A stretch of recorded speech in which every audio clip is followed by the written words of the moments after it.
Fall of Angels, a novel by StoryMan-Jack. And the Father gave them the beasts of the land, the birds aloft in the sky, and the fish of fin in the sea, to sustain and hold them until the end of their days. Book of Alpha, author unknown. 4. Garden Prison. Adam stood with Cain, inspecting the rows of fusion plants that stretched out before them in the gigantic bay. The display on the main holoprojector showed that only 10 of the plants remained of the original thousands. They just witnessed the automatic transfer of 5 of those plants, dedicated to their personal stasis pods, add themselves to the collective knot of the remaining plants, increasing the longevity of the whole system. The idea would be that as they became less reliant upon the ship and more upon the garden itself, Eve would shut those systems down, in theory increasing the power of the ancient machines. "Captain," Eve came over their comms, "Father has re-established contact and wishes to meet with the crew at the lake gazebo." "Acknowledged, Eve. Stand by," he spoke into the air, turning to Cain. "What do you think?" "I think all these things will last us our entire lives, even if our lives are at the outermost range of the prolong we already took." He paused, adding numbers. "Hate to say it, Captain," Cain said, "but adding Lily's plant would give us just that much more time to make use of those raw materials out there. Those rings mean metal, and with Eve's knowledge of the..." He shrugged his master's shoulders. "I don't know. Seems pretty strange to live on a ship when we were supposed to populate a planet." "Well, are you ready to become a farmer?" Adam asked. Cain shrugged. "Up to you, sir. I just follow orders." "What do you think about this meeting with Father?" Adam asked. "I think that even if I had the choice, I'd not miss that thing. Lucy's got a bee up her ass, and I can't wait to see the fireworks." He grinned. "Pardon my saying so, Cap." He stopped. What he was going to say, interrupted by a wave of Adam's hand. "No, not Captain. At least not after today. This is done. We're here, whatever choices are given us in the future, we're here now. We'll have to be just people. Farmers, hunters, herdsmen. We have to survive up here. And I'm just Adam, and you and the rest. Well, we have to get used to that again." "Like when we were kids, I guess." Cain laughed. "Well, to be honest with you, sir, you always led us even when we didn't have any structure." "I do damn sure want to see Lucy give the old man a what's for. Should give us stories to reminisce it over for a while. Keep us busy." His tone changed. "But you know, I've been meaning to ask you something important, Cap."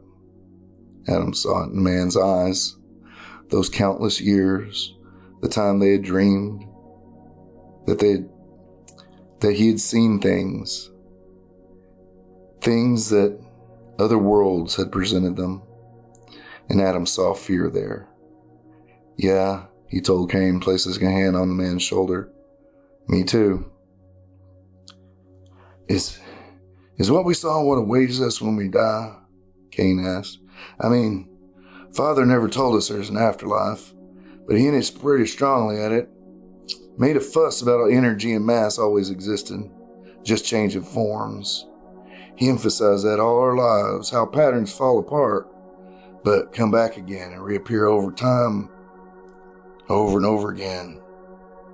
Adam took his hands from Cain's shoulder and said, "I do have a theory about that. We can ask Seth and Abel when we meet them in this lake area." Cain just nodded and closed the monitoring station. "Eve, monitor remotely," he said into the quiet. "Monitoring power systems remotely, Captain King Delta," Eve responded. "And Eve," Adam ordered, "instruct Lucifer to report to the lake pavilion, but do not tell her why." "Is there a reason for this, Captain?" Eve asked, her tone honest curiosity. There is, Eve, he paused, trying to put it delicately. Lucifer's not happy with this current situation, and I do not wish to have her work herself up, thinking of what to say to Father before she even gets a chance to say hello to him. That seems prudent, Captain. Yeah, I thought so, Adam said as he began walking toward the ladder to the exit. Eve, put me through to Seth, please. Yes, Captain, Eve said just before Seth's voice came online. Captain? He said as if they were in Adam's mind. Seth, yeah, got a question. Do you remember what that compound was called the mind produces when we sleep? It causes the dream state? Adam thought back to his earliest memories of the basic brain biochemistry. I think I remember some people used to use it one time to produce voluntary hallucinations. The calm was quiet for a few moments. You too? Seth replied, though it was like a whisper. I thought something went wrong with my pot, too. He stopped, his voice closing in on panic. Poor Lily. Adam forced himself to hold back his tears and his anger, as he had since he discovered her. All he had to admit, she was dead, even if it was only her brain that was dead. She was special to Adam, the one being in the entire universe he connected with. They were to be the first to have real children, not something grown in a machine. On this new planet they were to find. They had dreamed about it since they knew they were to go on this mission. I believe we all experienced something, Adam tried to explain. Eve would not be able to test those levels, would she? Perhaps go back and see what those levels were upon insertion compared to what we were pulled from? Yes, Seth's voice came back. If we were able to determine the side effects of such a spike, we could find a treatment and deal with it. His voice paused. I don't know what to call it. I don't either. And that's just one more thing we need to worry about, Adam said, with a weight settling upon his shoulders. Seth, could you ask Eve to guide you to this lake meeting place? It seems Father wishes to speak to us. There was a pause. Yeah, Abel wants to know if Lucy knows that the Father is coming. Seth's voice came back much lighter. No, and keep it that way. Cain and I have a bet. Adam winked at Cain, who just shook his head ruefully. What's that? Seth asked. Whether she just screams or tries to kill the holographic image, like she did when we were kids, Adam chuckled. She had access to a plasma rifle at the time, if I recall correctly, Seth said, as he chuckled as well. An hour later, Adam watched as Lucy glided through the spongy grass toward them as they sat about a round table that appeared to be made of dark cherry wood, yet could be much too large for that wood to be sustainable. Most likely it was a facsimile made of nanites. Lucy's face was wistful, something you'd never seen on her, perhaps peaceful, and it resided in her eyes, like a small spark. And for the moments it took her to arrive and seat herself on the opposite side of the table from Adam, he had hope. Hope that they would survive and live in the splendor of that garden paradise forever. Until the Father appeared before them, standing on that wooden table, and Adam watched as that spark of light, that peace, that little tender, blew out, and a madness took its place in the smoke aftermath. Seth, my son, and Cain, my brutish boy, Abel, dear tender one, and Lucifer, my morning star, he smiled, and though the woman stood and bowed to the image of the old man and feigned welcome and love, he never saw that light. Not a memory of it entered those dark, mad eyes. No, Adam did not see a bit of it. Adam, the image of the old man turned to him and morphed slowly into the shape of the boy he remembered leaving. Of Lily, I am so sorry. I know you were close. I could have not foreseen her being one of the infinitesimally small percentage of human beings who would be susceptible to what occurred due to the prolonged stasis. Adam kept his mouth shut and just grunted. About that, Lucy began, but was interrupted by Eve. Father, Eve reported, all but one of the fusion plants are in parallel, running 95% capacity at current levels of power, should remain to our current systems for approximately 5,000 years. Does that include the fuel to keep our orbit stable through that mess? Lucy said, waving a hand out into the nothingness. Indeed, Eve responded. Commander Lucifer, I have calculated the most stable orbit adjusting for the unique gravity wells that are the moons, and as well as the probative mass of the rings themselves. I must thank you for including the scans of those bodies in our gathering information. It allowed us to attain a stable orbit with little to no adjustments over decades rather than days, due to the shadows of those aforementioned gravity wells.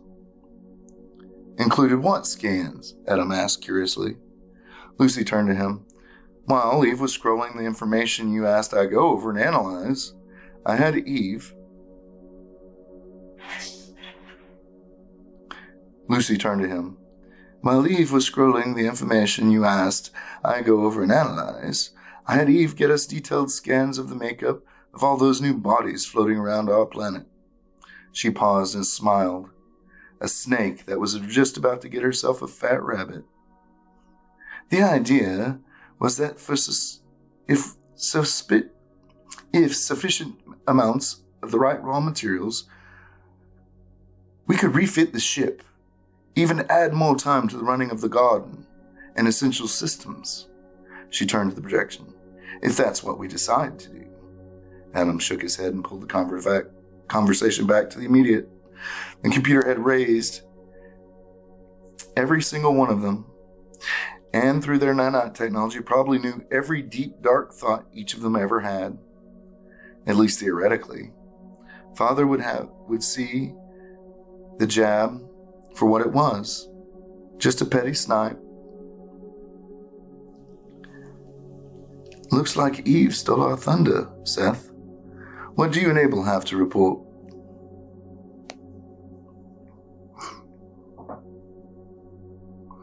Eve stole our thunder, Seth. At least what we had to report. What do you and Abel have to report? Adam asked the other man. We found staple plants and animals in abundance, sir. Enough for us to grow large herds from. Enough to most likely feed a few thousand people over time and be sustainable. I do not believe the size of the garden will allow for much more than that without hardship, Seth reported. And just where are those thousands of people going to come from, Lucy asked casually, though everyone knew what she was saying, as the only viable, fertile female among them. You going to pick up some elves or dwarfs? She let that hang in the air and waited. And just before Adam decided to say something, she finished her thought aloud, though they all had heard the implication before she voiced it. I am not a whore or a broodmare, nor will I be made into one. I will airlock myself before I let that happen, and anyone who tries to force me, nanites or no, will wish they shared poor Lily's fate.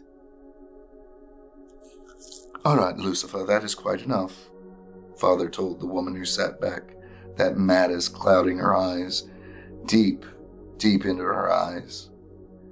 Adam didn't wait for her to respond before he spoke. Before you close that point of discussion, Father, Adam said, his voice firm. I do agree with Lucy. She has a choice, and she doesn't do any of us or you would have us left in stasis. You should have just left us in stasis and floated us into the sun, to be honest. The image of the old man shook his head. Yes, I knew as much, but when Lily... The AI paused and shook his head sadly. I knew then that it would be impossible to populate the garden. And so we just live out our lives and die aboard the Eden and pass unknown into the dark universe with nothing.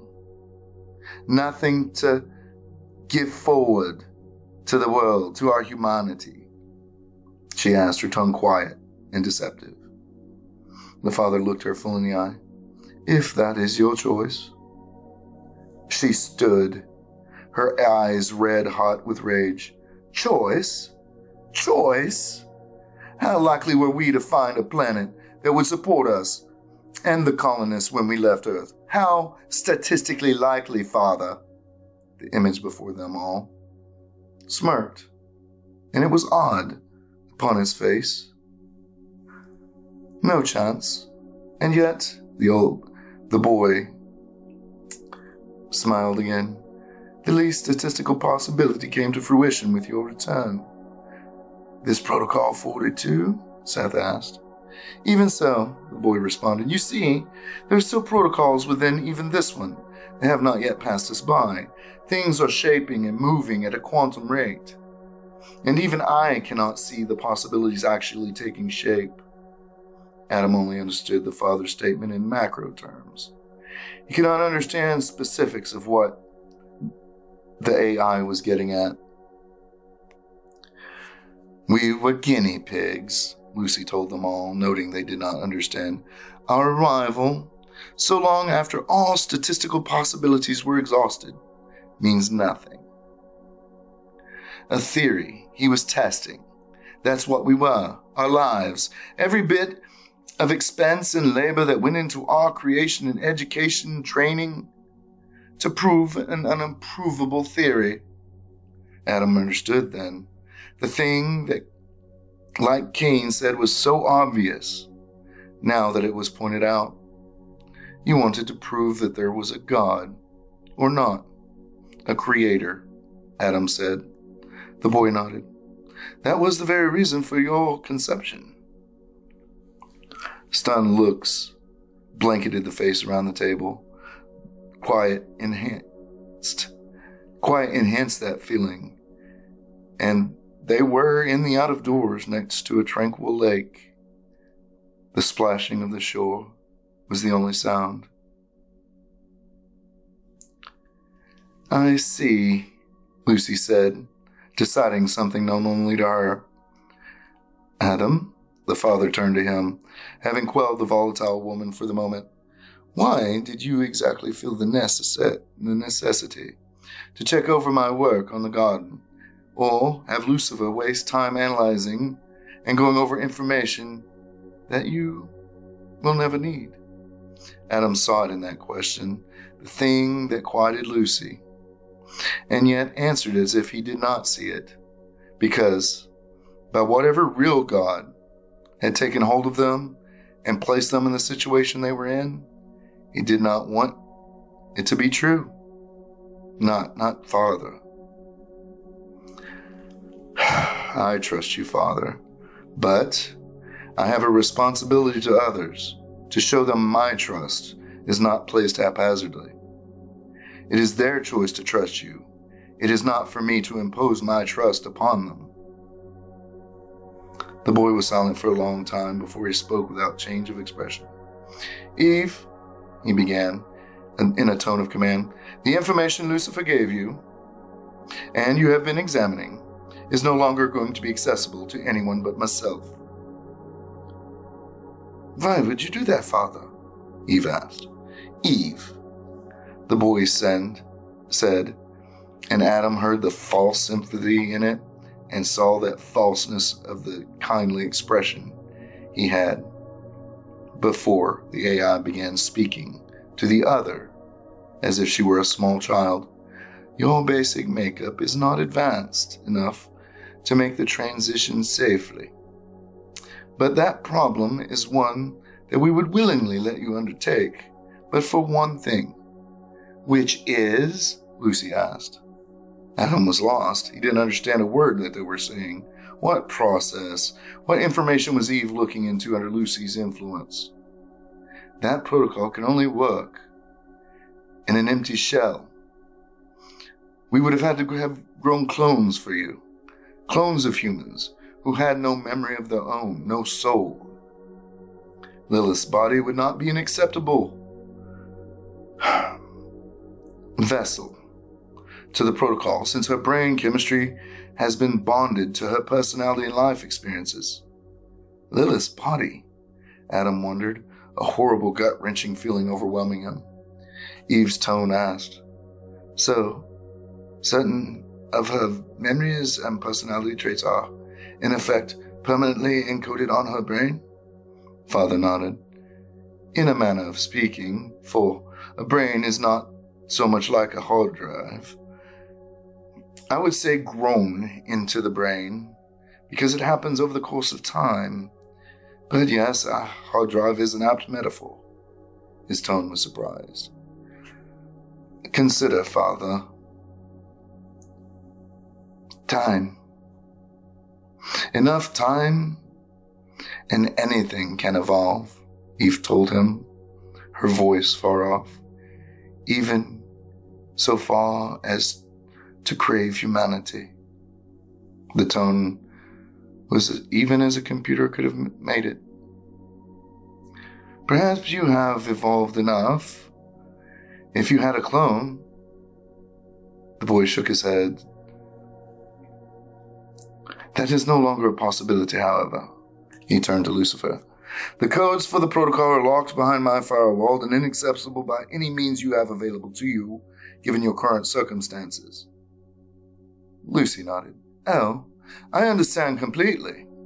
And Adam knows she did. More than the father obviously suspected. And something Adam now knew for sure. "Is there anything else, Father?" Adam asked. "My time is short, though I will check in with you as I am able. I am sustaining this facility. In order to do so, it would increase power to broadcast to you when out of range of my current location. There are no communication satellites to bounce off of, so we must remain in geosynchronous orbit for the time that I can speak." "Understood," Adam said, waiting for him to disconnect. Though that happened abruptly, only seconds later. He turned to Lucy, who stood, a knowing smirk on her red, full lips. "Eve, what protocol were you all just speaking of?" "The protocol to transfer my consciousness into the body of Lilith Beta," Eve confirmed. "And why?" Adam asked, though he was angry at the very thought of Eve taking Lily's body. Almost in a rage, he managed to quell it with the logic that Lily was gone. She had no need for the husk any longer. Even so, he had to know. "Commander Lucy is correct in her assumptions, though I cannot tell if it is in the first artificial intelligence to have dementia or madness, as an outgrowth of the long eons alone in the dark, with nothing but myself to occupy my processing power," Eve informed. "Input must be had, I suppose," Adam said, understanding the psychological concept of having drowned in loneliness. In fact, before he and Lily had become close, he had nearly slipped into the same thing, having no purpose. And this caused his anger to flare again. Thank the Father that Eve couldn't do what they'd been investigating, though in the quiet aftermath of the question, Eve had yet to answer. He had to admit he should never have thanked the Father, for the Father had learned how to lie, and thanks had always been meaningless to the artificial intelligence. I hope you enjoyed this chapter. It's a little rough, I know, but we're progressing, and we're in 4 chapters. If you enjoyed this, please share it out. Like, and if you haven't, subscribe. I do appreciate everything you guys do and just listening. Thank you.